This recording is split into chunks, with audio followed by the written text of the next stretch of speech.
first Slam Dunk is one of the most hyped anime films of 2023, and thanks to Segoiko, we were able to see it first in Australian cinemas. Slam Dunk is one of the most successful manga series of all time and a much-loved anime series. The film acts as a continuation of the anime series, as well as a retelling of the final game from the manga. Hi, I'm Charlie from Gateway to Anime, and this is my spoiler-free review of the first Slam Dunk. I never thought I would be so into a movie about basketball, but within the first 10 minutes, I was absolutely hooked on this film.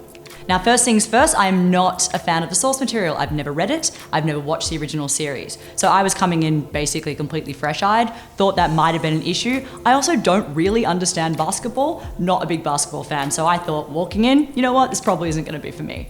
But I was wrong. This is a film that you can actually see standalone. You might be wondering why I'm the one doing this review, and that is completely fair. It might seem like I'm the wrong choice, considering there are people at Gateway to Anime who love basketball and love Slam Dunk, but they saw the movie with me and they said it was great, and I felt like it was important to come and chat about it as someone who is not familiar with the source material, because it is a movie in the cinemas, and whether or not you can come and see it without any prior context and whether it works as a film is important.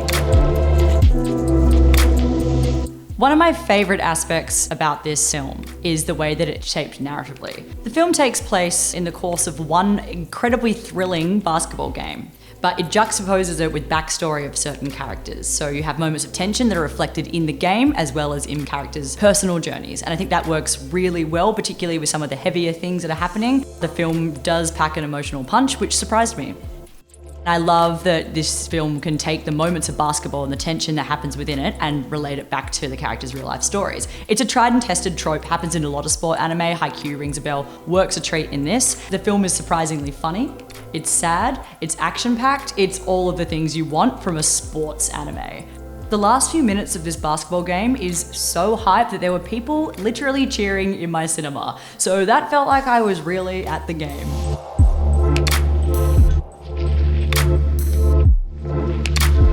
If you have been hesitant to see it because you haven't read the source material or have no idea who anyone is, then don't worry, go ahead, it's enjoyable. Even though it is adapting a last manga and it feels kind of counterintuitive, it does work as a standalone game. Obviously, one of the biggest concerns is not knowing the backstories of our protagonists, and I thought that was going to be more of an issue than it was. I do think that maybe I might have cared a bit about other things had I known the source material, that's to be expected, but I think that the snippets and the way that the film kind of introduces these characters or gives bits of their backstory makes it quite clear, so it's not really an issue for me. And all 5 of these featured players are all awesome characters, and you'll want to see more of them. I spent most of the film saying, I want to know more about that guy. And it turned out he was the protagonist of the series. So if I want to learn more about that guy, I should probably read the source material, which I'm going to do. And I think that that's a sign of a great film. When I first watched the trailer for this film, I was a bit off-put by the CG animation. As an anime viewer, I tend to prefer the more traditional style of anime. Like, I preferred the look of the old Slam Dunk series to this movie. But I was proven wrong. As I got along, I got kind of past it, and I think that the animation is one of the highlights of this film. Not only was it not distracting, but it also helped communicate exactly where everyone was on the court and made it a lot clearer. One thing about CG is it does make it hard, I think, for me to connect with characters in an emotional setting, but this film is not short of emotion. It's actually a pretty heavy film, and I think the animation didn't take away from it. If you are someone like me who's a little bit hesitant to watch things that look particularly kind of CG, I really recommend that you look past that and just give it a go.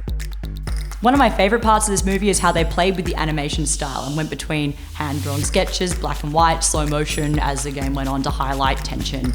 I knew that I was into this film as soon as the title sequence happened, which is something that you should look forward to. It is very cool, very hype, and I decided from that moment on that I was obviously the biggest fan of this basketball team and no one was ever going to stop me on my fandom.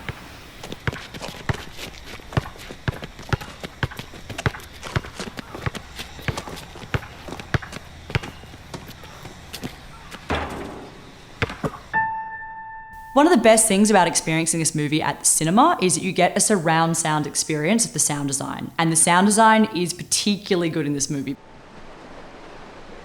There's a lot happening in this sound design and it tells a whole story in itself, and you really feel immersed. You feel like you're kind of watching the game as a part of the crowd, which is pretty cool. And one of my favorite uses of the sound design in this film is just how you'll hear the roar of the crowd when it's full of extent, then they will take that away and it will just be completely internal of the character. So you hear like a heartbeat and you get kind of a real human experience from the player, and it's really effective just to juxtapose those two things.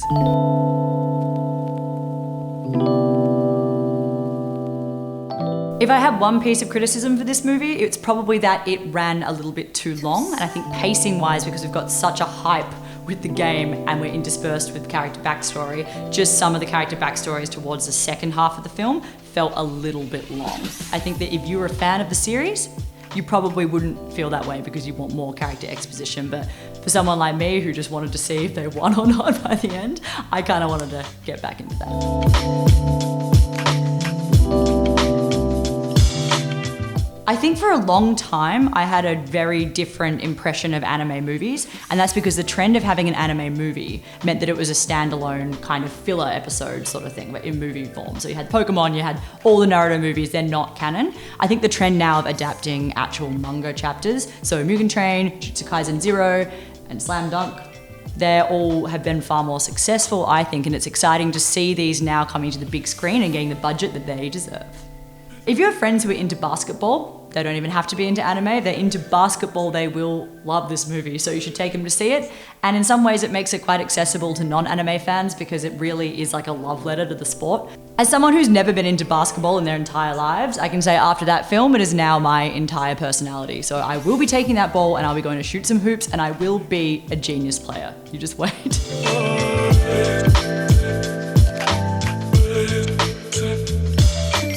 The first Slam Dunk is out in Australian cinemas right now. Don't miss out on seeing this on the big screen just for the sound design alone. It is amazing to see it with that system. If you like anime films, then you can check out our reviews of One Piece Film Red and Jujutsu Kaisen Zero. Thank you so much for watching. If you enjoy this kind of content, you can find us at all socials at Gateway to Anime, and if you want to support us, we do have a Patreon as well. Every little bit counts. I'm Charlie, and this has been my review of the first Slam Dunk, which gets a thumbs up from me. It is a good movie, and I highly recommend you give it a watch.